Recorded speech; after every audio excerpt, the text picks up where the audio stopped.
Hi, everyone. So glad to have you all back after lunch. And we had a great start this morning, and we have lots of good program items for you now.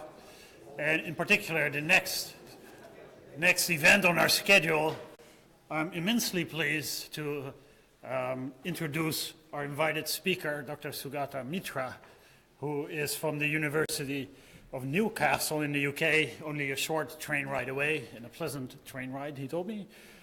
And he's a professor of educational technology in the School of Education, Communication, and Language Learning. You may know his TED Talk, which in 2013 won the TED Prize, no less, and has had 2.5 million views. So next time you check your Google Scholar account, just think of that for a moment. He was actually, before he was an educational technology researcher, he didn't start in that area. He started in physics. His PhD is in solid-state physics from IIT Delhi. And to hear him tell the story in his TED Talk, it was kind of happenstance that he got involved in educational technology, although it really wasn't happenstance because he was very curious about how kids, underprivileged kids, could learn and how much guidance they would need. And so that led to the famous hole-in-the-wall experiments that you may have heard about, where he just gave kids a computer that was networked on the internet, and the results were quite astounding. It turned out kids are actually very capable of learning by themselves with just a computer and the internet. So that was the theme of his TED Talk and the hole in the wall. At the end of the TED Talk, he actually promised us that he would get on with the work, although he is making a little exception for us today by speaking to us. Actually, the hole in the wall work provided inspiration for a whole line of work that is focused on self-organizing learning environments. So really pushing this idea that kids need very little besides the internet to organize their own learning.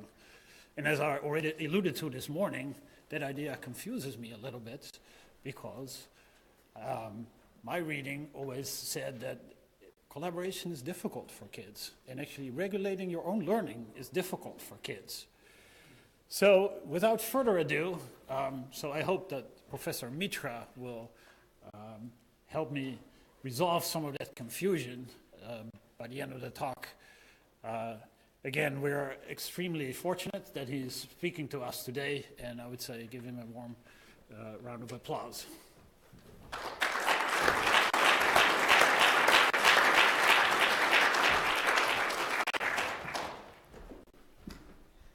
Thank you. You know, I got a very pleasant surprise when I came here and heard that many of you have come in from the US. Because I mean, right now I'm coming from Newcastle, but yesterday I flew in from the US after a fairly long trip. So we are sort of commonly jet-lagged, all of us.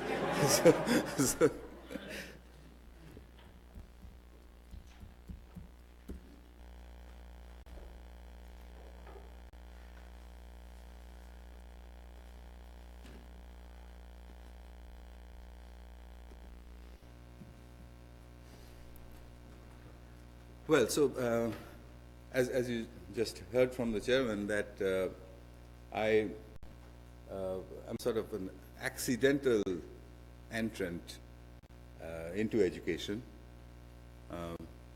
accidental and somewhat reluctant entrant into education. I'll tell you why in a moment. And therefore, what I can do is I can tell you what I've done and what results came out of that. But if you ask me to explain it in terms of educational theory, I can't, because I don't know that theory. So what I'll do is that the talk itself kind of is in sections with a summary slide at the end of each section. And I thought that since we have a little over an hour, that instead of my rambling on and then stopping at the end for questions, I stop at the end of each section Otherwise, what happens is that if it's right at the end of a long talk, then you tend to remember the last bits and ask questions about the last bits and not about the first part. So the talk itself is called Schools in the Cloud, and rather optimistically, the future of learning. But I need to actually tell you something. Something rather funny. I was in an education meeting in Seattle just recently, and we were having this discussion, and at the end of about 30 minutes they asked me to speak, and I'd made an actual count, and the words education, teaching had obviously repeatedly been used, but would you believe it, in 30 minutes the word learning had never been mentioned, which sort of struck me as kind of strange and perhaps indicative of the problem that we are facing right now. So, well, firstly, a slide which is really not required anymore, because I made this slide over 10 years ago. At that time I had to explain it, but now almost everybody agrees that the existing school system comes out of the military industrial age about a couple of 100 years ago, at a time when people had to do the work of machines, and you needed lots and lots of them. So the whole purpose or the whole design of the schooling system was to produce identical people. It had to be that way. So it's not a defect. It's just what it needed to be at that time. And if you wanted that kind of identical people who would do the task of machines, like assembly line workers, for example, then there were a couple of things that had to be taken out of the system. You should be able to listen to and understand an instruction, obviously, but you shouldn't question it. Clearly, in the administrative machine, there is no room for a question, because then your work doesn't get done. So you mustn't ask questions, and most importantly, on the assembly line, you must not be creative under any circumstances. I mean, imagine a creative assembly line worker. You've had it. So these things were actually knocked out of the system quite purposefully. The only unfortunate thing is that that system remains with us, even now. And it remains actually around the world, in every country that I can think of, except for maybe, well, are there, actually I haven't come across any exceptions. The old Industrial Revolution schooling is sort of ingrained around the globe. And everybody knows that there's a problem, but we don't know what exactly to do about it. So I bumped into all of this quite accidentally 17 years ago in India. So at that time I was a trainer. I used to teach people how to develop computing systems. And these courses were very expensive, so only rich people's children would attend it. And as is common in India, right outside these very posh offices was a sprawling urban slum with lots and lots of children. So I used to think that this is a bit ironic that I must be missing a whole lot of really good developers in there simply because of the social structure that a teacher can't be paid to go in there, because they can't pay, so then they won't get it. But who loses is the industry, because who knows how many great minds are over there. Anyway, that was used to trouble me, and there was nothing I could do about it. But I was a bit curious about something else, which is that, okay, I can't go there and teach because nobody will pay me to do that. They don't have the space to build a school, so that won't happen. But what would happen if they encountered a computer. And remember, this is 1999, so there were children who had never seen a computer before, had never heard of the internet, etc. So it was just pure curiosity. And I decided that, well, I can't go there and teach, I can't set up a school there, but I could give them a computer, just like that. And which is what I did. But the thing is, in order to give a computer in a slum, you need to find a place to put it. And that's not very easy, actually. So the only model I could think of was the model of the banks. Banks put computers everywhere, and they stick them inside things. So I took this computer and I stuck it inside a wall, and that became, the press called it the hole in the wall experiment. The rest is all documented. But I'll tell you what went through my mind. The computer is about 3 feet off the ground. It's got a browser window. It's connected to the internet. The highest bandwidth I could get in 1999, 2 megabit per second. And just the browser screen, nothing else. So what would happen?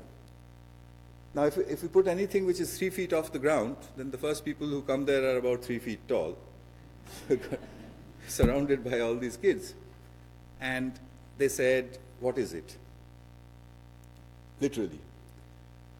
Now, in a way, if you had to say, when did you enter the field of education? I think I entered it at that moment. Because it suddenly struck me that I shouldn't say, that's a computer. Because if I do, then if this experiment had to be repeated 1 million times around the globe, you would need 1 million people capable of saying that's a computer. And we don't have them. We didn't have them then, and we probably don't have them even now if you go to the remotest areas on the planet. So I said, I don't know. Okay, and the children laughed because they knew that I knew, but I wasn't telling them. But then they didn't do anything. They just stood there. Which I still remember quite distinctly, because with a sinking feeling that isn't anything going to happen, And then the thought struck me that, well, I mean, if I had taken a really swanky car and put it over there, would they have actually done anything with it? They would probably be too scared to even touch it. So maybe that's what's going to happen here. But I was wrong. What I'd gotten very badly wrong is that when you have children and you have a fellow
sufficient number of times and proper manner to establish that this would happen everywhere.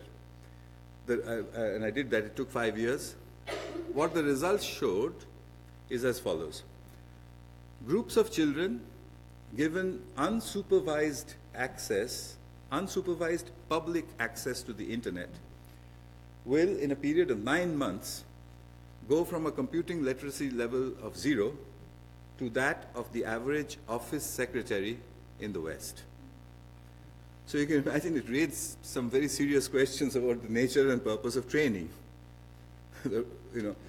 And a question which continued to plague me for the last 17 years, it continues even today, is who or what is teaching them.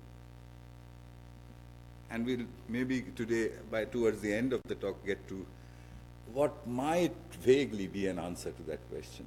But anyway, here are some glimpses of those experiments done all those years ago in various places in India.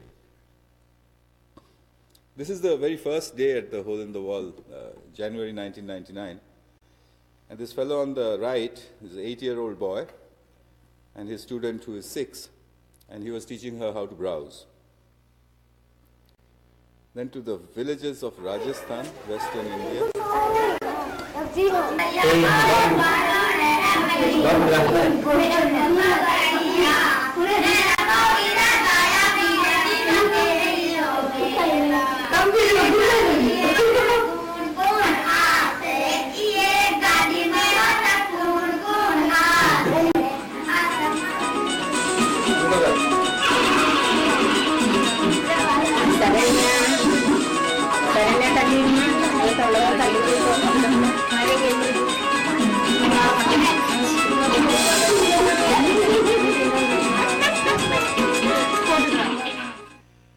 So fairly unremarkable in today's terms, just children fiddling around with a computer, playing computer games. But you have to remember that these are children who had never seen a computer and nobody had ever showed them anything. So that the last bit where you saw that game of a little bird coming in and getting photographed on a camera, I didn't put that game there. They downloaded it and they installed it and they were playing that. And if you ask them, it was quite strange because they would say, we got it and then we put it. They obviously didn't know the official words for it. The most picturesque of the whole lot is the act of browsing itself. When I asked them that, how do you get to different things? And the Delhi slum children, what they said was that there is an arrow. And you have to point that arrow and shoot it into a part of the screen that has something in it that converts the arrow into a hand. Okay, so you shoot the arrow in there until it becomes a hand. And then you have to hit, they didn't have a mouse, they had a touchpad in the wall. And then you have to hit the bow. Okay, so that's what is guiding the arrow. So then you have to hit the bow. And when you hit the bow, now this you're not going to understand. When you hit the bow, Shiva's drum starts to play. Shiva has a drum which goes like this. Okay. So Shiva's drum starts to play and something different appears. So here was the act of browsing described by mythology. I suppose it's kind of a sociologist's dream, is it? This way. But when you think about it, so much of nature that we explain so much of nature in terms of our kind of human mythology. We do use that as a method. So what is really behind the arrow and the drum, they will come to know in 9 months' time. So then, after this, people said, so what? And that question was going to plague me again right till today. I'll tell you how. So they said, well, you've given these kids, very poor children, computers. They've done this wonders with it, magic. So what? And I didn't have an answer to that question, except to say, well, I only wanted to see what would happen. And now I know. This is what will happen. I don't know, so what? You tell me. Okay, but nobody did. So what happened instead was another accident. My colleague in Newcastle University, James Tooley, got a pretty large research grant to improve the quality of schooling in, of all places, India. So James Tooley, James called me and said, you're the man who should be doing this. So that's how I got to Newcastle about 10 years ago. So when I came to Newcastle, Obviously the environment had changed, was completely different. And I was sitting in the university doing my work to do with schooling in remote areas of India, when one day an English school teacher walked in and said, "What about us?" So I said, "What do you mean, what about you? You've got lots of money, you've got computers, you're a developed country. I can't do anything here. None of my work is of any relevance here." So she said, "Well, how do we know until you do the hole in the wall here? So will you do the hole in the wall?" And I said, "No, I won't." So she says, "Why not?" And I said, "Because you can't do the hole in the wall in Britain. If you do the hole in the wall in Britain, all you'll get are frozen children." Okay. You know the weather in this country. So, how can you do anything outdoors? You can't. So my friend Emma said, "No, be serious. Let's do something." So I said, "Okay, we'll do the hole in the wall." And we did. We turned the hole in the wall inside out. So how does that work? Well, it's very simple. Anybody can do it.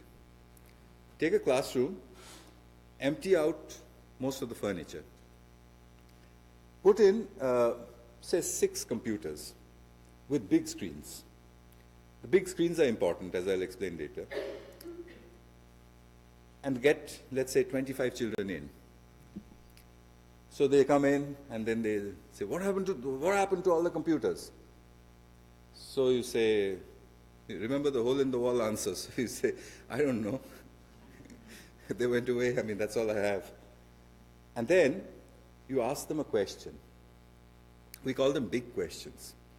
They're questions which you ask to... A big question is one that attracts the attention of a child, but it also has a big answer somewhere. Let me give you an example.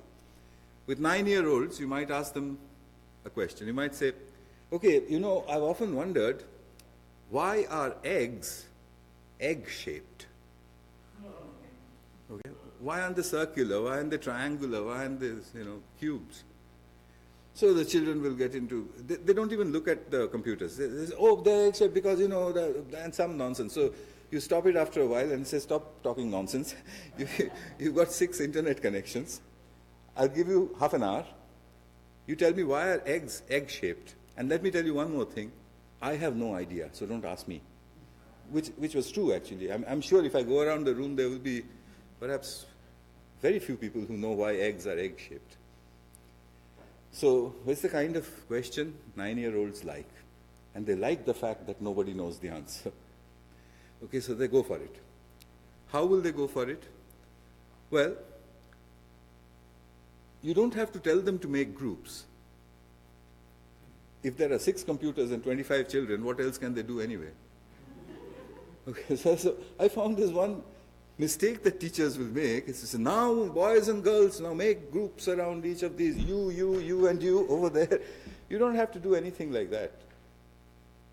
What I did instead was, I said, "Listen, I need only one answer from the room. One answer from all of you. The moment you do that, you destroy all competition. When you destroy competition, at least from what I have seen around the world, your learning is amplified 100 times. The attention with which learning happens changes. The engagement changes. Everything that we think of as things that go wrong in school, they seem to just vanish as soon as you remove that one thing, competition. Now it's just one answer, and we have to give Sugata that one answer. We've got 25 minutes. He doesn't know the answer. So it's built up. We called it a self-organized learning environment. And what do the 9-year-olds do? Well, typically, in answer to this egg question, which I did a few months ago in this country, Sugata, I think we've got the answer. You see, a solid of revolution formed by a hyperboloid And I said, what are you talking about? Well, that's what he said, you know. That's what we figured out. And what is an hyperbola? Oh, you know, a hyperbola is a curve like this, and when you swing it round and round, then it becomes egg-shaped, if you take two of them. Okay, and so on. So I would think, well, what have I achieved here? Well, whatever else I've achieved, I've managed to show that they can read and understand way above what they're supposed to. Again, back to the old question. You tell us, how does it happen? And back to my old answer, I have no clue. Why? Because you cannot go poking and peering over their shoulders. Everything stops. Okay?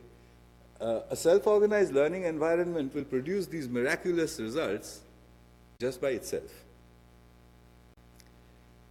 So here's what it looks like. When you give the question, you get an initial chaotic situation.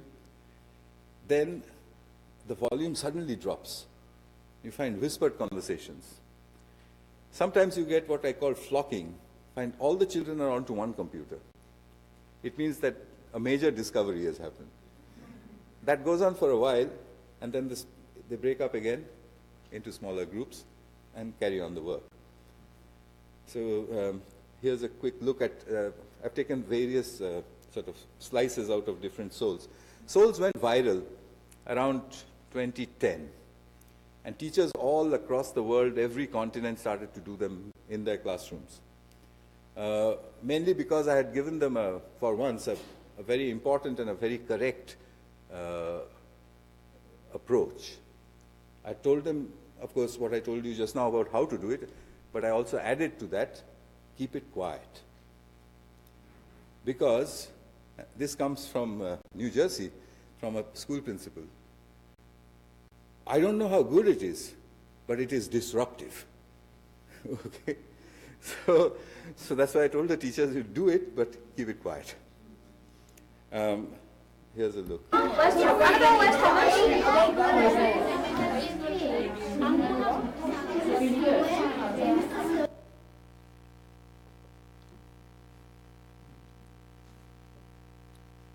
Okay. And wait, this was just to show you that initial chaotic bit. The one I wanted to show you is coming just now. One more thing I noticed. You can bring in an adult figure into that soul, but it should be a friendly and preferably not knowledgeable adult. Okay? I gave it a name, and you'll pardon me for the name. I called it the method of the grandmother. Okay, what do our grannies do? I mean, grandmother, grandparent, whatever, is that a standard trick that, for example, my grandmother used to use would be, oh my God, how did you do that? When I was your age, I was so stupid, I could have never done anything like that. And what would I do? I would say, you think this is good? Let me show you. And go to the next step.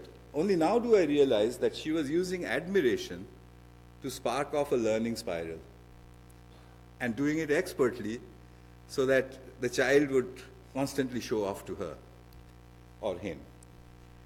So I called it the method of the grandmother, and I wrote an article in the Guardian newspaper in England saying, if you are a British grandmother, if you have internet access and a web camera, then can you give me 1 hour of your time every week for free? In 2 weeks, I got 200. Okay, they are now about 600 strong, with 70, 80 active at any point in time. They are called the Granny Cloud. And I can beam them using Skype into those slums where I couldn't go. Okay, and the instruction I give them now, which I didn't know then, was, whatever you do, don't teach. Actually, they are not all grannies. There are lots of retired school teachers in that. There are men, there are women of all ages, people with an interest in children. The youngest granny I have is a boy, and he's 16 years old. But the name Granny stuck. So in 2009, we launched the Granny Cloud. So now let's watch a few of those glimpses that I talked about. Yes, he's my cousin. Yes, he's my cousin. This is about 10 years ahead of their time, this question.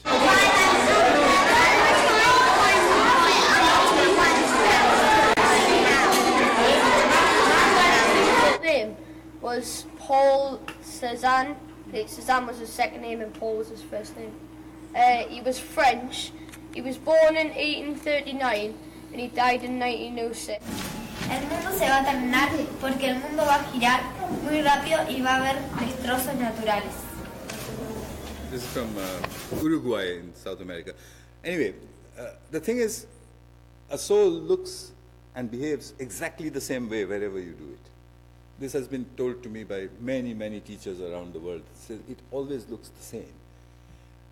You know, that chaotic noise, the flocking, the grouping, and all of that. So in 2013, I got this prize called the TED Prize. And it's a pretty big prize. It's $1 million. So, you know, naturally, I felt quite happy having got this prize. So I was going to call my bank to say, listen guys, the days of 3-digit numbers is over. You know? When Ted told me, no, that's not how it works. We give the money to your university and you figure out how you want to spend it. So I made a project. The project was called The School in the Cloud.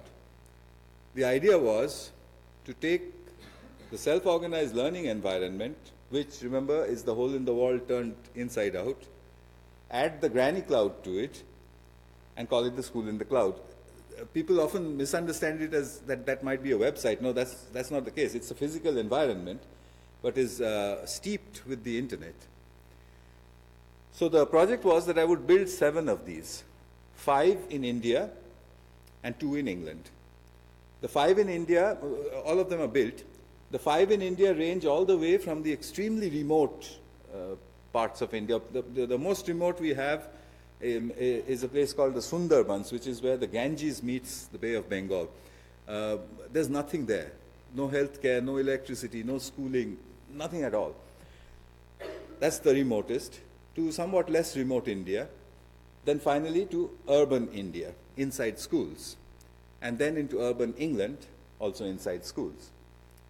And then to study over a 3-year period, a period that's going to end in November this year, where would the children go if they went by themselves? So this is what some of those facilities look like. This is one of them from Bengal. This is the inside of it. This is Killingworth in England, not very far from Edinburgh, a couple of hours by train.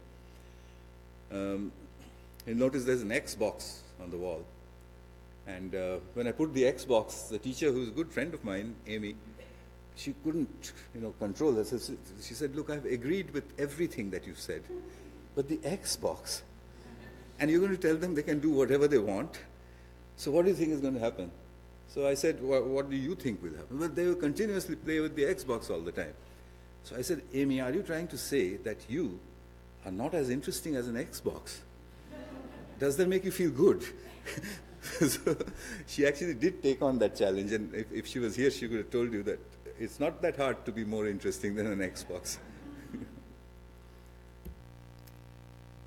This is Harlem, New York. And this is one of the most cost-effective models that one of the American teachers created. As you can see, completely reconfigurable. The big screens. Why the big screens? Because when you enter the room, can you make out here, you can see what's happening on every screen. And that's very important. Whenever we give computers to children, it's important that that the child should know that whatever he is doing is visible to everybody else. That changes the whole equation.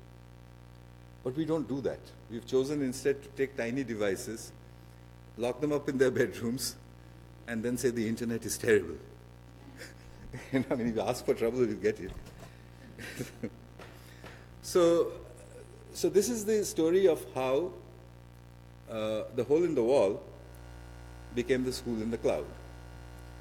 So what are the main findings? Unsupervised, publicly visible exposure to the internet enables children to answer questions by themselves. All the factors are important. Public visibility, unsupervised groups, big questions. They seem to be able to do almost anything by themselves, and a lot of this is published. If you look for it, you'll find it. I don't have enough time to go over each experiment, but I kept on trying to find the limits. Can they do this? Can they do that? And each time, they would actually be able to. Their reading comprehension goes up dramatically, mainly because of an interesting factor. The internet doesn't know that they're children. So the internet throws everything it has at them. The children don't know what they are and what they are not supposed to read. So they start quoting from the Harvard Business Review. Okay? It is we who often decide what a child should be able to read and what the child should not be able to read. That's one finding. The other is that groups of children seem capable of reading several comprehension levels over the individuals in the group. They guess. So they start reading. There's no threat perception because there's no competition, there's no adult supervision. They say, what do you think that means? And then another child says, I know the meaning of this one, but I don't know the meaning of that one. And they construct the meaning. So I'm studying that. One of my students, in fact, the teacher who created the Harlem Soul, she's actually doing a PhD on what is the reading comprehension in a group, how far ahead is it of individuals. Obviously, their searching skills go up dramatically because, they're searching all the time. And there is a rapid rise in self-confidence. You can see almost a visible change in their self-confidence levels. And of course, that a granny helps. I mean, you know what I mean by a granny, the friendly, encouraging figure. So now what I'll do is, I'll stop for a moment. If you just digest that and see what are the basic questions that come to your mind, but with one proviso, that there may be questions which will get answered in the second section. If that happens, then I'll tell you that. But other than that, if you have a comment or a question, a query. Yeah. So, did you try to let the kids come up with Yes, I did, and I have mixed feelings about it. I'll tell you why. Because when kids come up with a question, the questions are so hard that my adult perception often says, no, I shouldn't let them do this. I'll give you an example. In Newcastle, a group of 10-year-olds had just tried it out by saying, okay, I've got really tired of making up questions all the time. You make a question. And they made a question. The question was, who made space? Okay, now, I'm a physicist. I know there's no answer to that question, or at least none that we know of. But with great difficulty, I said, well, you know what, I think that's really hard, but go ahead, try it anyway. And they tried. And this, by the way, is called, it's a tiny school called St. Aidan's Church of England School. After 35 minutes, they said, nobody knows the answer, but we know one thing. I said, what's that? God didn't make space. So I said, why on earth do you think God didn't make space? Because physics says that you need space for things to exist. So God couldn't have made space. Or he doesn't exist. so, so 9-year-olds, for heaven's sake, you know. So, and you can imagine that the teacher, who is a good friend of mine, and she's saying, Sugata, I'll wring your neck if you do that. So yes, sometimes, occasionally, yes, but I wouldn't do it too often. We had. Can you say more about how you know that reading comprehension is improving? Presumably, you need more than it usually improves from normal magazine. I'll tell you how. Publication. Yes, there is a publication on it, and I'll tell you how. It's not the best of methods, but here is how I tried it. You take a group of children, divide them into two. Let's say, 15 and 15. Group A, Group B. So Group B reads everything individually and answers comprehension questions. You take a standard reading comprehension test, give it to them, say no talking, nothing, no computers, read it and answer. Group A, you tell them, I'm going to give you only one question paper. You can use the internet, do what you like, talk as much as you want, and answer. So then I got these two results. Then I take another piece and I swap the two groups. So now Group B has the internet as answering in groups, and Group A is doing it individually. And then, that's so that they act as controls to each other. And then you compare. And as you might expect, if they can talk to each other, if they can look up words, if they can, look up the internet, the group people, comprehension levels are 3, 4, 5 years ahead of what the individual scores are. Pardon? Where's the paper? That is,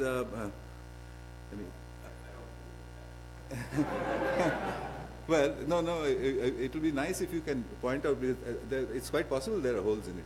So you'll find, I'll tell you a website. If you go to my website, it's www.sugatam, S-U-G-A-T-A-M, @wikispaces.com. So you just go in there, and there's all sorts of other things, and there's publications list as well. So, because I do have other people who have said that, there might be a flaw in this method, it should be repeated again, and so on. Okay. But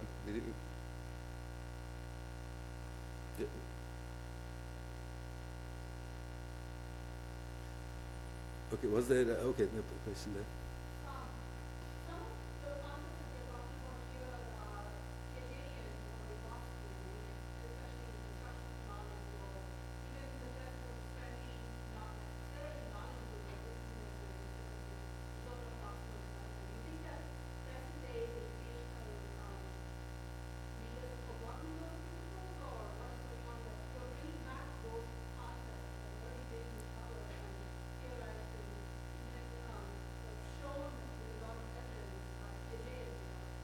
Well,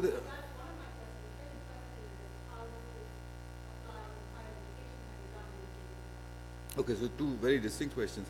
The first question, to my mind, that between Piaget, Montessori, and Vygotsky, the one thing they didn't have was the internet. So there is a bit of a difference. The second thing I find is that what this work shows, if anything, is that the stages of development are much more fluid than what Piaget thought. And I don't know, they may not exist. 2-year-olds reading off an iPad by herself. I wish Piaget could have seen that. So the second part of your question, which is higher education, is a different ballgame altogether. I tried in my university. It works if they let it work. The undergrads, or even the postgrads, you apply this method, the first reaction, sort of tongue-in-cheek reaction, they actually like me, but their tongue-in-cheek reaction was, so what are they paying you for? If we have to do all the figuring out. Okay? So, it has to do with the fact that they've come with an ingrained knowledge or ingrained feeling in their heads that teaching and learning happens by professors talking and them writing it down. If you do something different, and that's what they're paying those big bucks for, and if you do something different, then they're being cheated. Okay. So at least that's where I am at this point. It may not be black and white like that. It's possible that there are subject areas, which we'll talk about later, where you have no choice but to say there is nobody to teach this, but you can still learn it. Yeah.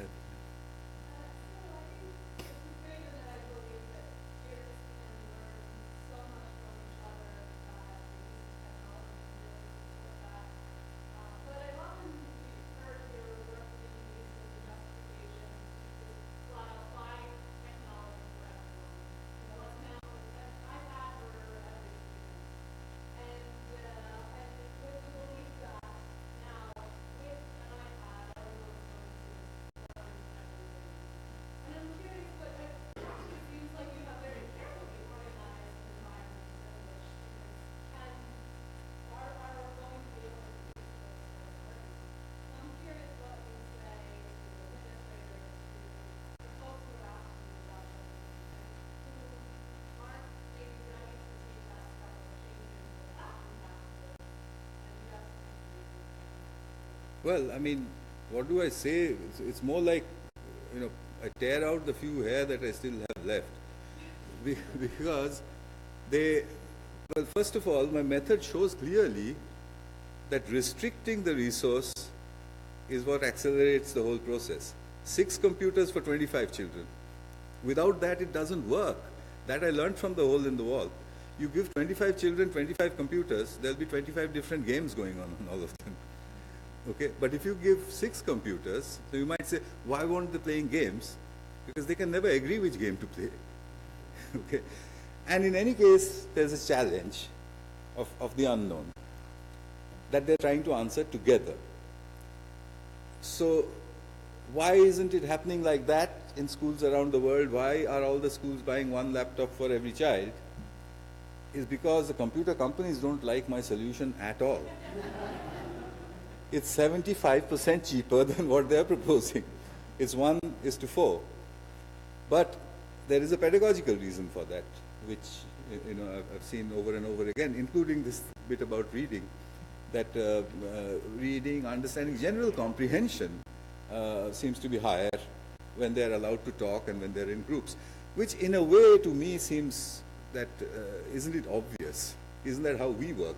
Inside an office, when you're trying to really crack a problem, you talk to people, you share ideas, etc. So much of this is driven by the industry's urge to sell as much equipment as possible. The other thing is this whole idea of technology in schools, which is buy as many boxes as possible. Smart boards, and every classroom must have a smart board, every child must have an iPad, and then we'll have a school attendance system which is done by a computer, and we'll test for their fingerprints and heartbeats and whatever. In other words, we'll make you spend a couple of $1 million. Without almost any measurement about its effectiveness. So that's not what I'm talking about. As you might have got the sense of, I hope you did, what I'm talking about is not technology. I'm just talking about a method. And I'm talking about the importance of the internet inside the school. Not to show scratchy YouTube videos, but for a totally different purpose. Yeah.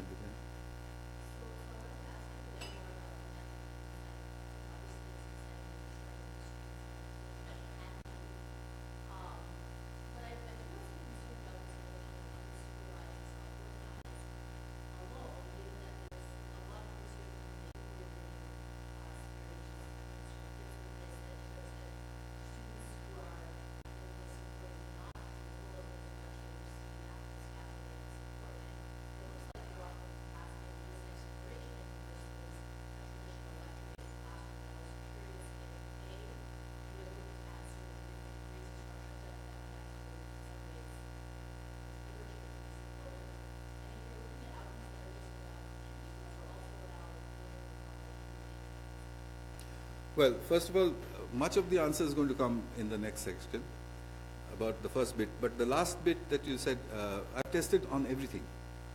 From physical education to religious education to science, humanities, arts, skills, the works. So, and it works in different ways, but it works for everything. So here, not here, down in London, for example, there's a whole project going on skills acquisition. And that what happens to skill acquisition if you partially remove the teacher and replace him with YouTube? And you'd be surprised at the results, at least for things like cooking or hairdressing. The results are quite remarkable. Yeah, last one, before we move on.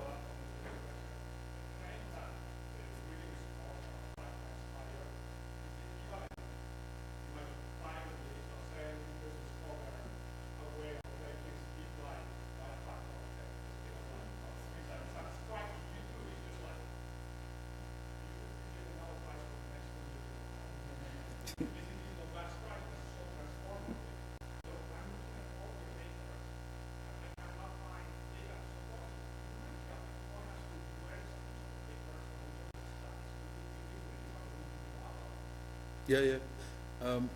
Well, I mean, I don't know if I have an internet connection here, but that Wikispaces place, you'll definitely find them, because on the Wikispaces page you'll find there's a button called Resume. And if you go to the Resume section, then there's a list of publications with web links, actually, all of them. And similarly, the other website is Newcastle University. Go to Staff Profiles. Easy enough to get to my profile, and once you get to my profile, there's a button called Publications, and under that you'll get. If all else fails, my first name is Sugata dot second name Mitra @gmail.com.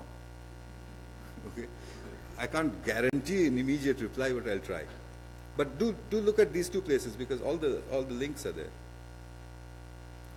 Okay, so let's move on to the next section, which is where all the good news ends and the bad news begins. Okay, so here it is, the question before the last one from the lady, that children using this sort of free exploratory methods do badly in assessment. Well, of course they do. Let's re-look at where assessment comes from. So this is more or less how assessment is done. This particular picture is from India, but it's pretty representative of assessment everywhere. So you have all these poor fellows sitting there hunched up, trying to answer questions on pencil and paper, and there is a supervisor marching up and down. Now I'm going to show you the picture of an office from 1920. This is what it used to look like. There's rows and rows of clerks, a floor supervisor moving up and down. What should the clerks know? Reading, writing, arithmetic. They must not talk to each other. They should not ask questions, should not be creative. They should follow a process.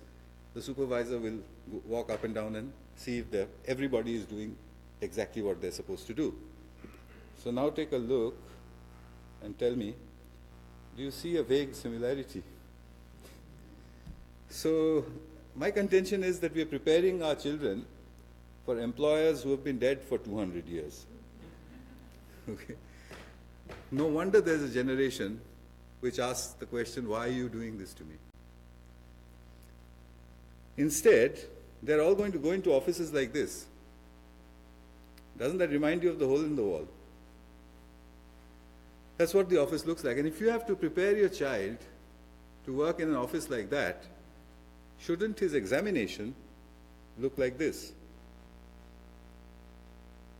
So I've been going around all 5 continents saying, entirely unsuccessfully, appealing to government after government, saying allow the use of the internet during exams.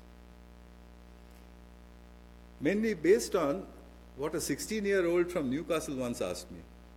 He said, why is the day of the examination the only day in my life when I don't have my phone? Okay. Sorry. That wasn't done on purpose. I'll shut it off. And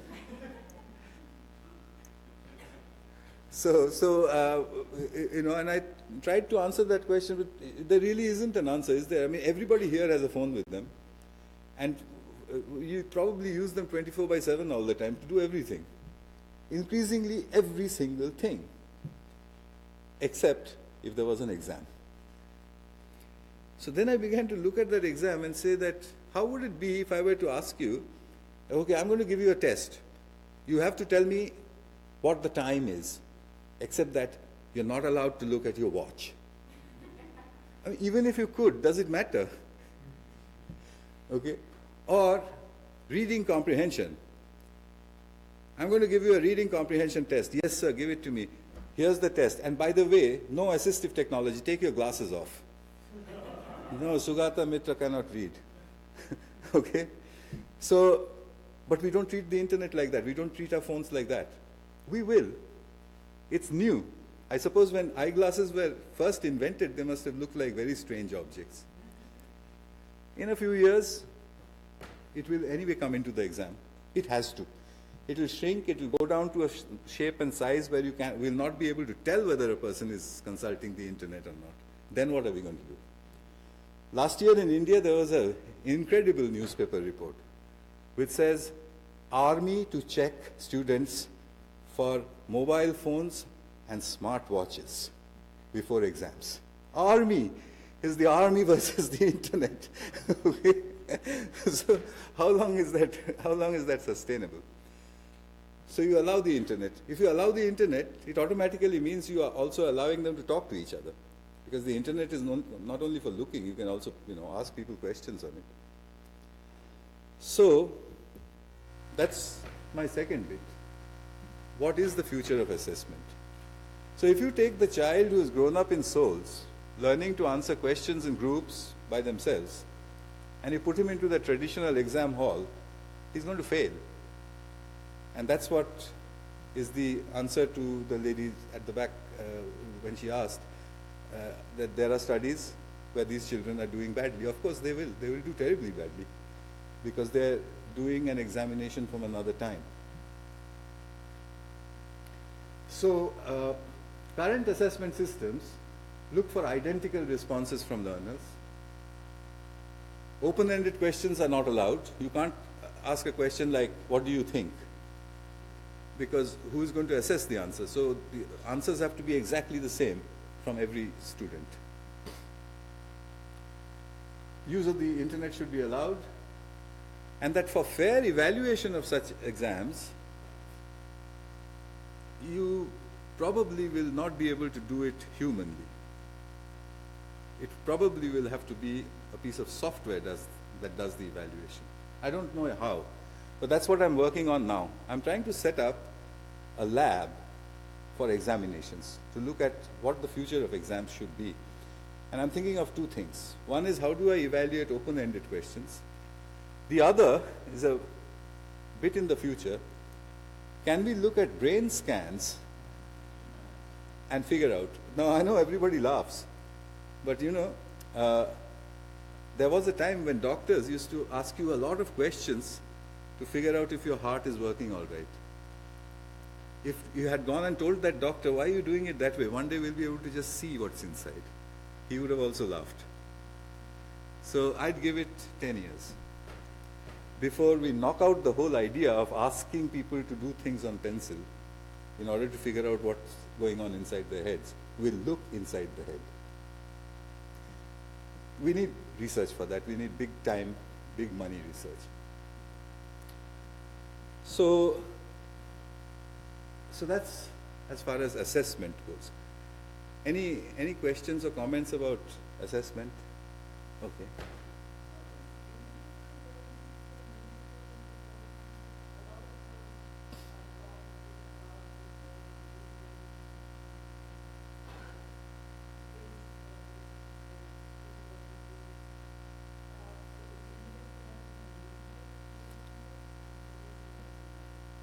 Sure. That's a good question, actually. Well, I mean, my offhand answer is, of course, individual learning is going to be important. But there is an interesting byproduct of self-organized learning. When children do self-organized learning, and I think, again, I have one publication on this, if you give it some time and then ask them to answer questions individually, the individual scores have all gone up, mainly because of recall, I guess. How long is that recall? The longest I've tried is 2 years in a primary school, elementary school. And there was very good quality recall individually. If you ask the children, they give, if you say, oh my God, how did you remember that? And he'll say, oh, remember we were doing this thing in groups, we were doing this soul, and there was a lot of noise, and I remember this answer because she was poking me with a pencil at that time, or something like that. I don't know what connects those things up in their brains. That's one fact. The other thing that I'm increasingly getting convinced of, although I haven't studied it, is that the human brain remembers what it wants to remember. It decides. We teachers think we can affect that situation. I don't think we can. When I look back at my 12 or 14 years of schooling, I remember patches of it. Odd little things that make no sense to me. I can't understand why I remember that, but I remember that one piece. If you ask me, do I remember a single lecture from beginning to end in all those 12 years, the answer is no. So what's going on? So, this whole idea of individual learning and the teacher directly affecting it doesn't seem to be true at all. So, two answers to your question, that group learning anyway produces individual learning. It's just that the role of the teacher is replaced by the group. And the second thing is that retention seems to be high, individual retention, in such situations. We need much more numbers, many more studies, etc. But this is the point I've reached up to. What was the last part of your question? How do you measure? That's the big time question. At the moment, we have no choice but to do standardized tests. Okay, so I don't blame governments for doing it, because the government could turn around and ask me, well, okay, if what you're saying is right, you tell me what I should ask, or what question. I don't have an answer to that either. So at the moment, you can only test them by questioning them. But having said so, you can do experiments on dividing groups up into halves. Teach one half, let the other half do it this way, and then test them individually and see. You'll get either equal, or the individual learners, if you test it after a year or 2 years, the individual learners, the group learners at higher. Yeah.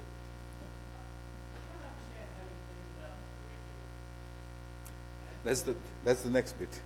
Okay.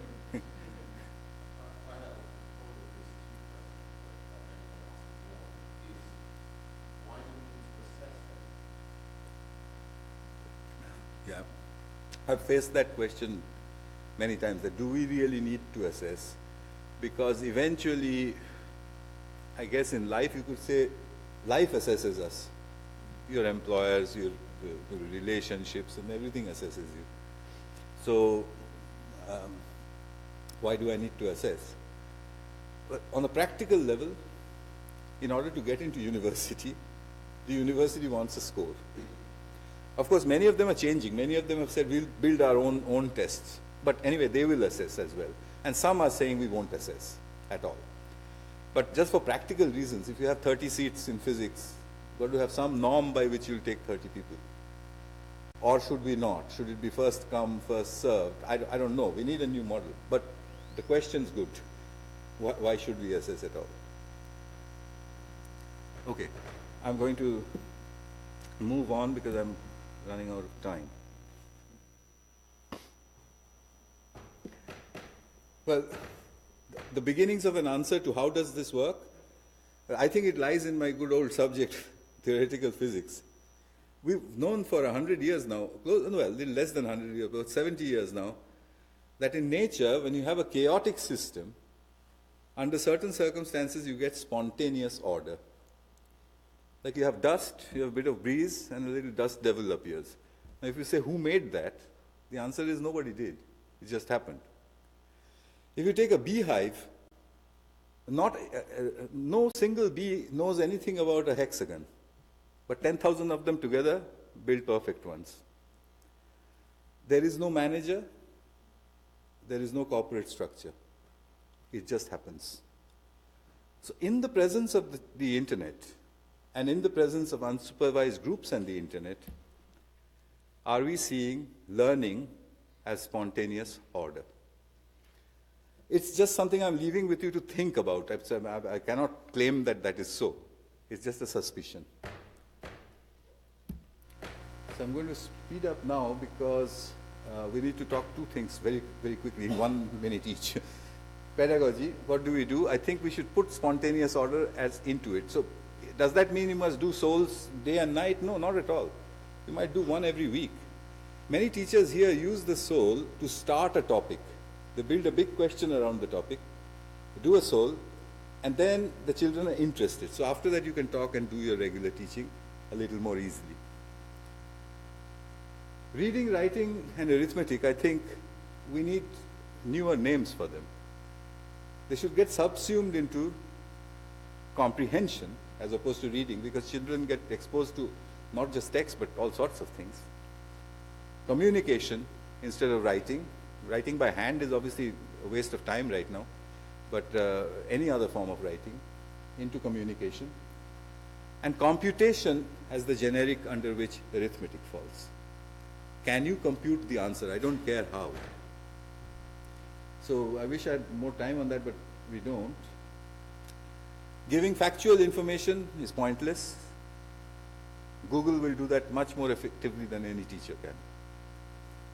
And it's not my words. There are quotes from students which say that 50 minutes of my time just got wasted with things that I could have Googled in 5. It may not be exactly right, but that's the feeling. You know, if you have 40 children sitting in front of you with that feeling, how are you going to tackle it? The role of memory in education is questionable. Memory doesn't have to be biological. We have wonderfully efficient exobiological memories. Why would we not use them? And encouragement and guidance. So there was a question on this one about curriculum. So I'm going to sort of leave it with again another thought because I need to close. Curriculum is generally built by taking all the things we know and then making a subset to say our children must know these things. Here's what humanity has learned for 10,000 years. Here's what our children should know out of that. I suggest, and the suggestion comes from my work with young children particularly, is that you can reverse that to what are the big things that we don't know. What are the big unknowns of our time? Because I think everything that we know has eventually come from the big questions and our attempts to answer those. I know this, that children are absorbed by the big questions. As opposed to saying, today I'm going to teach you trigonometry. I know it, you don't. Okay? Well, that's not such a nice thing to do. A much easier, better way to teach trigonometry is to say, okay guys, take out your phones and tell me, how does your phone know where it is? It'll take you straight into trigonometry, but in a much more gentler route than I know it and you don't. So the big unknowns.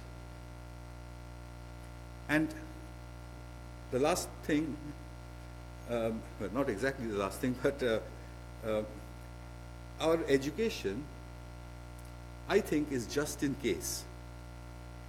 Why were you taught differential calculus? Just in case if you are on a deserted island with a piece of paper and you needed to differentiate. What will happen without me if I didn't teach you? Okay? So just in case. I suggest that in the presence of the internet, we change that to just in time. What we need to teach our children is when you need to know something, how can you know it correctly analytically, and fast. We don't do that. We choose to leave the internet outside school so that they'll learn it in the streets, and then we say it's dangerous for them. We must bring it into school. The internet should be a subject that is taught. Okay, and I'm going to skip a couple of slides again and come to this one. I want to make a definition, and I think so far I've not heard of anybody say no to that definition. The purpose of schooling is to produce happy, healthy, and productive people. I don't think there can be much controversy about that. If you just think about your child, happy, healthy, productive. Under productive, you can put together, the professions and skills and whatever. On the top, if I take those 3 C's, comprehension, communication, and computing, then you can evaluate what goes into school by checking the boxes. Let's take something that is taught in school, a painful thing that is taught in school, the 17 times tables. Does it make you happy? Does it make you healthy? It used to make you productive, no longer does. Nobody ever multiplies in their heads anymore. Or you don't need to. But take dancing. Does make you happy, does make you healthy, does teach you form, rhythm. It should be there throughout schooling. Take football, that should go in there. Okay. It's very interesting to play around with that matrix. You take even a subject like probability and statistics and you find that it fits. It does make you happy, it can make you successful. Maybe not all the boxes, but many of them. But if you take the 17 times tables, I'm afraid it's a different story. So I think we need to re-look at schooling. If assessment is changed, the whole system has to readjust. So according to me, the cheapest and most efficient way to cause change in schooling is to change the assessment system. If you allow the internet, teachers will readjust, curriculum will readjust, the guy who's writing the exam questions, he'll have to readjust automatically. Hence this attempt, and I'm waiting for somebody to do it.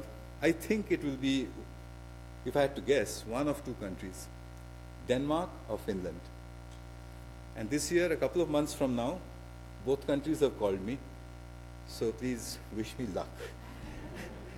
And somewhere in that, I think, will lie the future of learning. Thank you.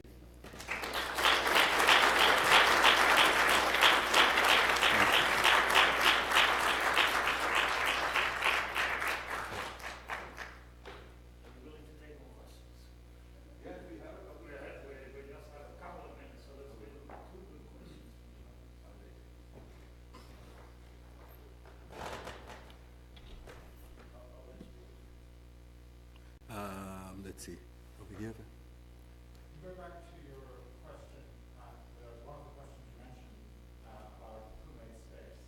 And certainly researchers sometimes we come up with ambiguous or conflicting answers. And naturally this comes up with questions like who made space and questions that were in other areas as well. You can have ambiguous results. How do the students in social groups cope with ambiguous and plausible wrong answers? Well, that's an important one. Well, first of all, there is also a connected adult perception, which I often face, which is, but the internet is full of rubbish. What if they run into that? Well, I have a little exercise I do with my class, which is I ask them that I'll give you 15 minutes, find me some rubbish. Okay, and invariably, as you might imagine, where the rubbish is, it's politics, religion, and sex. That's where all the rubbish lies. So if I was a teacher, I'd keep my children away from that. For the rest of it, yes, you'll find websites which say the earth is flat. We have just rediscovered. But below that, there'll be 5,000 comments saying that's complete nonsense. So children, that tectonic plates thing, example that you saw very briefly, I'd asked the children, what was the hardest part? They said the hardest part is we sometimes find two websites saying different things. So I said, and what do you do then? Oh, we've solved that problem.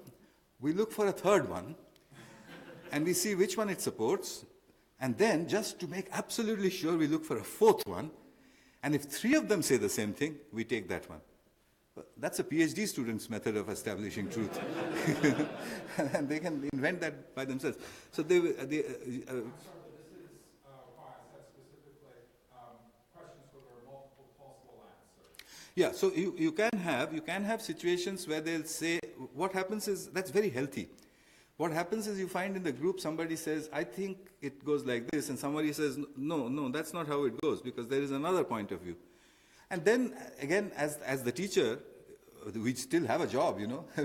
As a teacher, you say, well, this looks like the kind of thing where there are two opinions, and perhaps nobody knows which one is right. You make up your minds. And that there are many such issues. You can take it wherever after that, to that discussion. We had one back there. In your various investigations, did you encounter any instances where the self-organization collaborative model didn't apply? Basically outliers to your cumulative expectation. Just say the last bit again. Can you describe any outliers to the expectation that you accrued after doing all these experiments? Yeah, well, I mean, very few. What happens in a soul is that you can't predict where exactly it will go. Okay, particularly if the question is the kind like the last gentleman was saying. So you have a choice. You can either let it go. I generally let it go where it goes, because it usually goes to some really interesting place. Or sometimes, depending on the nature of your school, you might stop it, particularly if it's a religious topic, for example. So, is that what you meant by outlying? Kind of, yeah. I mean, I'm interested in the unusual cases, the ones where it didn't work according to your expectations. I mean, you presented us a lot of extensible success stories. I'm interested in failures from your point of view. Failures? Well, I haven't had any. No, seriously, I haven't had any, and many of the teachers who work with me, they haven't. We've had many reports on the internet of people saying, I tried it, it didn't work. But for the few that I've managed to get below the surface to see what went wrong, always it has been one factor: too much prescriptive instruction. Search for this, don't search for that, that sort of thing. So a soul, in a way, I'm glad you raised this, a soul is very delicate. It's very easy to destroy a soul.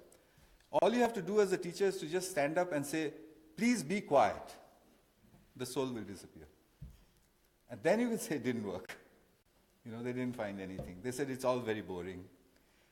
They will sometimes say, this is terrible, it's a very boring question, which means you made a bad question, that's what.